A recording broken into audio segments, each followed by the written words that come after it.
A new school year is about to begin, the first in which some Iowa families can get state money to help pay for private school tuition. We'll talk with two private school administrators on this edition of Iowa Press. Funding for Iowa Press was provided by Friends, the Iowa PBS Foundation, the Associated General Contractors of Iowa, the public's partner in building Iowa's highway, bridge, and municipal utility infrastructure.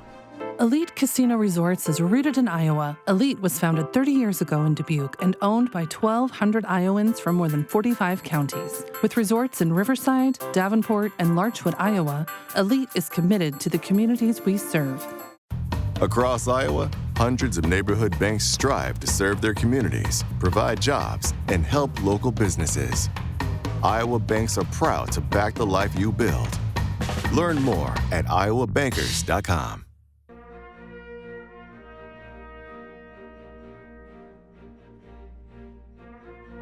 For decades, Iowa Press has brought you political leaders and newsmakers from across Iowa and beyond, celebrating 50 years of broadcast excellence on statewide Iowa PBS. This is the Friday, August 18th edition of Iowa Press. Here is Kay Henderson. We're starting a two-part series about the new educational savings accounts in Iowa that are state-funded to cover private school expenses. Today, our guests are from the private school sector. In a couple of weeks, we'll have guests from private school sector. Our guests today are Jennifer Raes. She is the principal at St. Anthony Catholic School in Des Moines.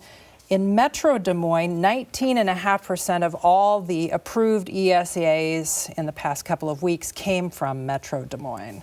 Our other guest is Josh Bowar. He is the head of school at Sioux Center Christian School and the interim outreach director for the Iowa Association of Christian Schools.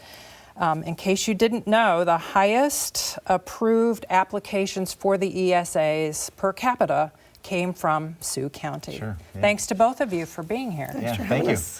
Also joining the conversation are Linh of Axios Des Moines and Caleb McCullough of the Quad City Times and the Lee newspapers in Iowa. So let's start today by learning a little bit more about your schools. What does enrollment look like for this coming year, and has that been pushed up by the education savings account? And Jennifer, let's start with you. Sure. We were shooting for around 310 K-8 students pre-ESA. We started looking at our budget back in the late winter. And then when we get done here, before I came here and look at the numbers, we're sitting about 350. So it's hard to say for sure if all those come from ESA right now. But I would say we usually pick up 10 to 15 kids over an average summer anyway.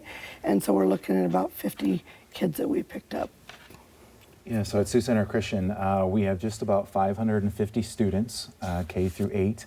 We ended the school year in May with 520, so we've increased by 30 kids over the summer and have been tracking what that looks like, and those have been due to the ESA opportunities, and so families have been sharing that with us. So yeah, it's been a good thing that way. Yeah.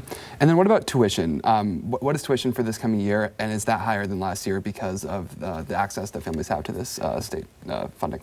Josh? Sure. Yeah, so we were wanting to make sure that whatever we charge for tuition is based on the services that we offer as a school. And so we actually had our budget in place and have worked through all of those numbers before the ESA bill even passed. And so this is a huge help for families with those tuition costs. But our tuition dollars were not contingent on the ESA bill. That was all figured out beforehand. So what was the tuition increase? Yeah, so we increased our tuition by 3% from last year, which is very typical from what we do. It's based upon giving our faculty and staff raises every year, and so it was a normal increase on what we had done from previous years. Ours was actually the same. We work ours out, start working out through November and December, so that was before we knew anything for sure with the ESAs. And we do have an in-parishioner and out-of-parishioner rate, which we've always had. And so right now that is $7,000 for that out-of-parish rate. just to clarify for people who might not know, if you belong to the St. Anthony's Parish, your tuition is lower as a parent sending a kid there, right? As long as you're attending Mass and giving at Mass, because the church really helps with our budget. So. You both shared that you're raising the tuition by single digits, but some different private schools around the state have chosen to raise their tuition by double digits. Jennifer, can you share, do you think that's fair of them? I don't really have an opinion on what they did because as an outsider of what they're doing, I don't know their budget process or how they went about it or the timeline of when they did it. Like how we did it back in December. I don't know when they went about it. Yeah. Yeah, that's a fair question. And to look at what most schools or every school does is looks at their expenses to see what dollars need to come in to support that. And so when you think about schools who are thinking about increases in costs from personnel to supplies, I'm sure there's some of the thinking that goes into that. And also wanting to provide the best opportunity for kids at school. And so, like Jennifer said, every school has their own process that they take to do that. And so, yeah, we respect how they handle that. But to some, it looked as if schools were raising the tuition rate because they knew that the $7,600 was coming. And that could be a possibility, that maybe it was, we've always had a tuition rate that's really under what it costs to educate a child. So it's possible that you can make up a little ground for getting closer to what it does cost to educate a child. So there is that possibility. Now that you have this money that will help you kind of get closer to the actual costs, can you talk a little bit more specifically about what you'll use the increased tuition for? Will it raise teacher and administrator salaries? Jennifer? A couple examples. Their salaries are lower. We run around 15 to 20,000 under other educators in the public system. So, maybe over time, not currently, we could possibly make up some of that ground. A lot of textbooks that we have are out of date, so it would be nice to put some money towards those. They are not cheap. So that would be some of the things that we would want to focus on, is what we can do to increase what we offer to our students. Sure, yeah. So I think it's important to understand the purpose of this program, which is to support parental choice. And so when you think about, this is not a program that was put in place to support a certain kind of school or a certain school building. So for us, the cost of our tuition has always been more than what the ESA dollars are supporting. And so the idea is to give all families access to schools that they think are the best fit for their kids. And so the idea here, the point of this is not to benefit schools. It's not to have more money coming into schools or for schools to benefit from this, but to be able to provide a place that parents can pick and parents of all means can choose. So those of us on this side of the table sort of covered the legislature debate about this. And the critics of this proposal, Josh, and in your capacity with the Association of Christian Schools, the critics say that taxpayer dollars should not support private education. Why isn't that what the state should do? Yeah, so I think when you think about that and you think about the purpose of what's being provided in our state, the state of Iowa has said, and we've all agreed, that it's a common good that all of the kids in our state are educated. It's something that we require attendance records, we make sure that parents have their kids coming to school, and it's also important to remember where the dollars that our government has, where those come from, right? Those are provided by taxpayers, and taxpayers in Iowa are also choosing Christian schools, Catholic schools, and other options too. So actually, when you think about the idea of equity, this system is actually more equitable, and I'm excited to be able to move forward with that, because the parents that have been choosing private schools have actually been paying for educations in two ways. They've been paying through their taxes, which is our system that we support and we agree upon, and they've also been paying through tuition. And so all the parents who are attending our schools with their kids are paying taxes as well. And so the idea of taxpayer money is that equitable piece of having parents choose.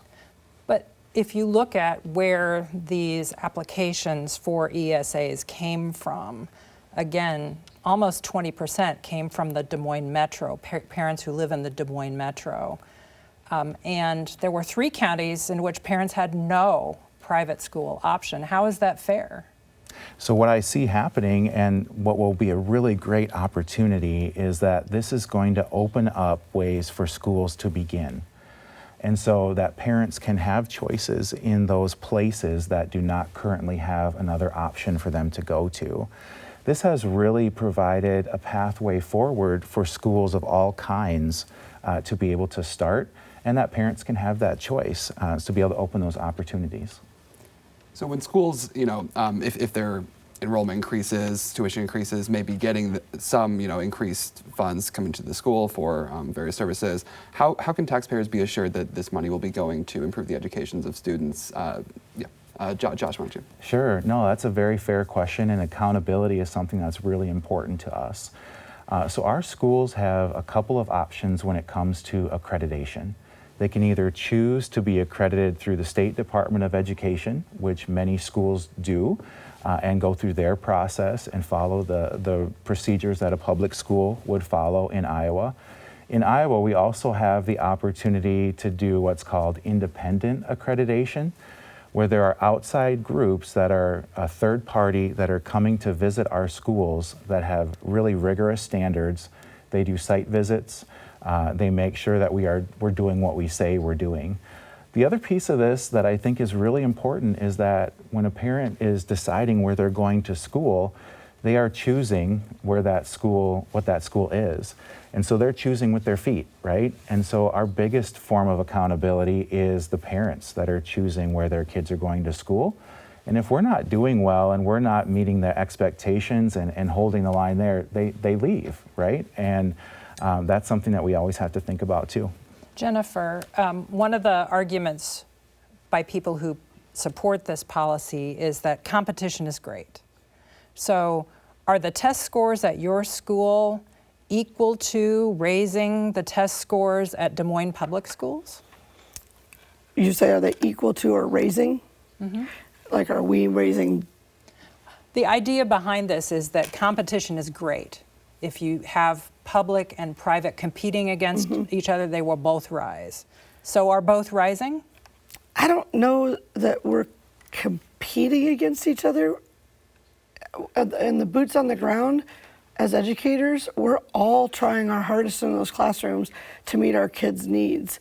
So the teachers, whether I'm talking a public school or a private school, they're working hard with their kids to raise those kids' scores. And it also goes into the home life. So the more supportive parents you have, then those kids are gonna have better scores. And so a lot of it is the boots on the ground at home too. So it's a partnership of home and school and raising those scores. So I don't see it as a competition, and I know it gets played that way out there, in the media and politics, but I'm not in competition with those teachers. Well, Josh, how many private schools are there in Sioux County? I believe there's 14, 15, yeah. So Yep. what is it? Do students in those schools score better than the students who are in public schools in Sioux County? I think it's all across the board, right? And we all in Sioux County and across the state, I like what Jennifer said about this is about education for all kids in Iowa. And it's not an us, them. This is a together. We would never support a legislation or a bill or any kind of action that we feel would harm some kids in Iowa. We want to make sure that this is something that can help all of the schools. And I think that it's just important that the idea is to broaden the choices that parents have. So this is not about schools. It's not about a certain kind of school versus another school. It's giving families options and helping them choose which is best for their kid. Now, once this is fully implemented, even Iowa's wealthiest families will be able to use these public funds. There won't be an income cap. When it comes to other programs like farm subsidies, for example, Iowa's leaders often argue that wealthy people should not be able to benefit, as much as people who are struggling from these government subsidies. So Jennifer, why should, Des Moines' wealthiest families be able to use this money in the same way that more struggling families to attend these private schools? I do want it to be open to people. I want everyone to have the opportunity to choose what's best for their child. So I'm glad that there's doors opening for people, and it's not limited. Our schools aren't limited to people based on the dollars in their bank account. But I don't personally know how to set a standard of where the cutoff is for somebody to go, okay, you've just now become just too wealthy for that. So there's people above my pay grade that get to decide that. So I don't know where that cutoff is. And maybe those people will turn it down. Maybe those people won't apply because they'll say, you know what, I have the money to put into my child's education, so I don't need to apply for those dollars. And I think if you think about comparing to other programs that we have in the state when you think about education, so think about preschool and then the Iowa tuition grant for colleges. Those are available to families in much the same way that these ESA dollars are as well. And when you think about the public school families, those who are choosing that place for their families, there are wealthy families in the public school as well who are having the state tax dollars support their education. So again, it's leveling that playing field of all the families are paying the tax dollars, and then they can choose that for which school that they would like to go to. The idea behind this, again, is to provide choice for those kids. As a private school, you also get to choose which students get to enroll. What are your school's policies regarding rejecting students? Jennifer? That's a good question. I'd say rejecting is probably a harsh word. For myself and a lot of our schools, that hasn't changed at all with this ESA bill. What we've always done is I'm saying yes to every single kid that I can, and I want everybody that comes to the door and says we want to come here, I want to say yes to them. The reality is I'm also not going to take money from somebody when I cannot meet their child's needs. If I don't have the capability, then I'm not going to let you down and say, yes, I can take your child, but I really can't meet their needs. So sometimes I have to say no. It breaks my heart, and it's a tough conversation. But if I know that the public system can do better for them, then I'm going to be straight up and honest with them and work through that. Sometimes I can partner with the public system. We do that a lot. We have a great Des Moines Public and our school system has a great relationship, so we work together to educate kids. So sometimes that's an option, and then sometimes they go to the public system altogether. Can you give an example of, when you may have to say no and when it's best for a student to go to a public school instead? Yeah, like one example, we don't have the funding to have like full-time associates with students. So if I had a student at my school that had that need, I would be just fully letting that student down to not have somebody to be by their side or to help them with the needs that they have. Like a deaf student. That's a good example. So that parent doesn't have a choice, right? Right. Not to go in to our school. Well, the benefit though is that there are private and non-public schools in Iowa who are equipped to do that and who definitely want to be, and that this could provide that choice for those families as well. And so when you think about what the opportunities are out there, is I see new schools starting that would not have been possible at this point to do that. And the increased resources that a parent now has to take with them, with their child, will help those things to happen. So how many new schools are starting this year? So we have the Iowa Association of Christian Schools. We've been in contact with 20 schools who are thinking about starting, and we've just been kind of connecting for the last 3 weeks. So this has definitely been a catalyst for providing an opportunity for schools to start that can meet those kids' needs. And what a beautiful thing to celebrate. We are adding to the diversity of the education options that are available in our state. When you add those schools, the chances of a parent having an opportunity for a child to go to a school that they believe is their best fit, that goes up. And that's a huge thing to celebrate. Some of the students that may benefit the most by being able to go use the ESA and go to a private school are low-income students, but students who also may have behavioral issues. how do you support them then as a private school, and do you admit them equally as well? Sure. So, at Sioux Center Christian, it has really become a huge part of our heart and our mission to have what we call an inclusive education program.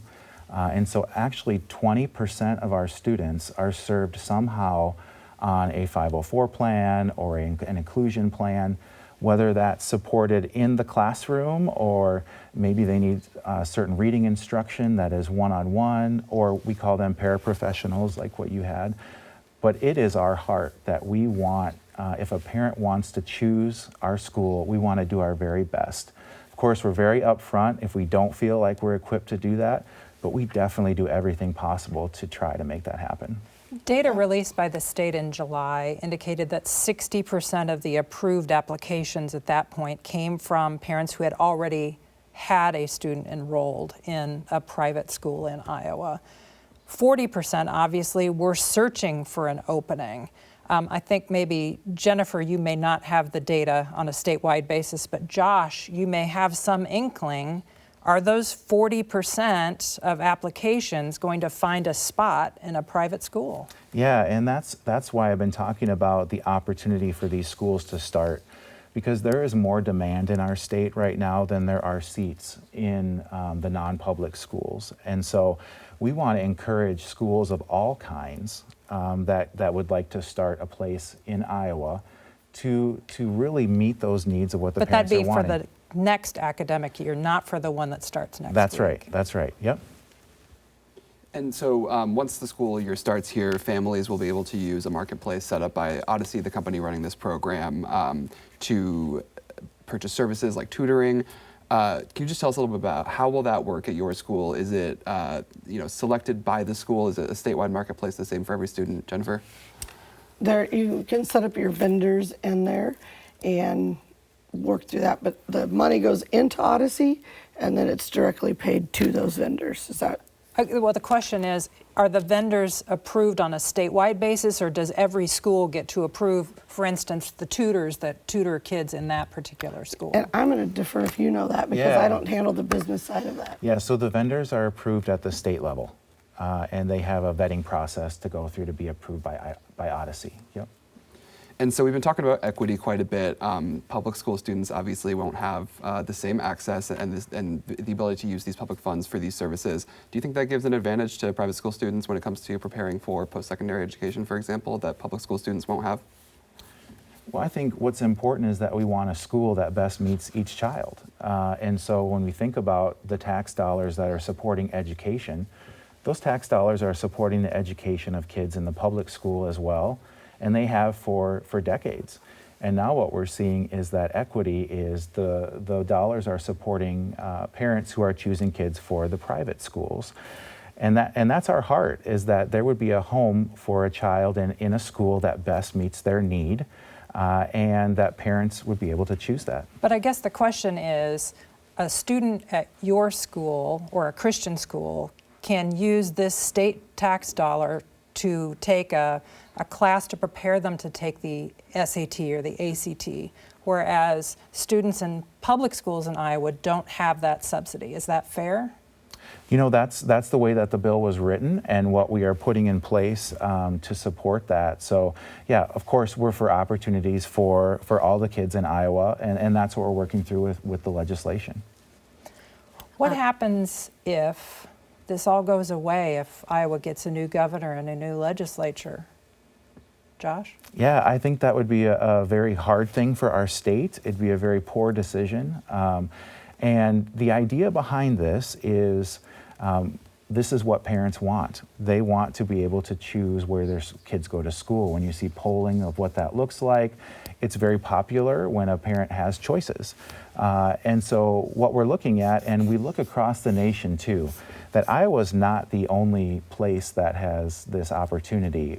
We are definitely one of the trailblazers, but we're not the first and we're not the only. There's never been a school choice that has had students enrolled in it that has gone away. Parents have enjoyed it, they've appreciated it. It has a benefit for our state to make sure that all students are educated well, and so it's for the common good of our state. Lawmakers had concerns previously that there could be strings attached to the ESA in the future. Jennifer, do you have any worries that the ESA could later have some more strings attached to it? I think things unfold as we go, just like some of the questions that you've asked, and we're trying to make our way through it. So there's probably always that possibility, and we're just going to keep plowing through to do our best for these kids and the families to make their choice. Josh, do you have anything to add? Yeah, I think the way that the bill was written really respects the missions of the schools in Iowa, and we really want to make sure that that's protected as well and that they can have integrity there, and we'll continue to work with that. Raise your hand if you have air conditioning in your school for when school starts on the 23rd. As long as it's up and running and the power didn't go out again. Okay. Well, thank you both for being here today and joining this conversation. Yeah, thank you. Thank you. Just a note, I misspoke at the beginning of this program. In 2 weeks, we will be hearing from public school educators about education savings accounts in this state. For everyone here at Iowa PBS, thanks for watching today.